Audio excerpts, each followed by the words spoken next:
Sizlarga keyingi obzor qiladigan SPFimiz bu kushon formatda, krem formatda bizning krem SPFlarimiz bor edi. Endi kushon formatda. Nima uchun kushon formati tanlaganman? Qizlar, kushon formati misol uchun o't-o'tlarga chiqib ketgan aktivitilar qilganinglarda biz ko'pincha oilaviy sayohatlarga men o'zim borganimda ko'proq aktivitilar qilishga harakat qilamiz. Ana o'shanda juda ham udobni. Krem qopqog'ini ochib, qo'linglar kir bo'lishi mumkin. Anaqa qilib o'tirmaysizlar.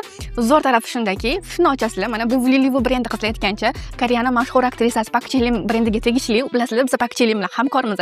Mana hamkorligim bor, Koreyaning mashhur aktrisasi va buni eng zo'r taraf dermatologik testlardan o'tgan. Bu standart qizlar, dermatologik testlardan o'tgan degan narsa men uchun hech narsa emas. Bu must have bo'lishi kerak. Ana undan keyingi narsalar, ingrediyentlar, sertifikat, litsenziyalar hammasi meni talab qoladigan narsalarim juda ham yuqori. O'shaning uchun bu o'shalarga javob beradigan SPFlardan bittasi hisoblanadi. Yosh bolalarga ham bemalol mumkin. Yosh bolalarning ko'zasi, chaqaloqlarning ko'zasi shunaqa zo'r qaranglar, shunaqa kushon SPF bormi?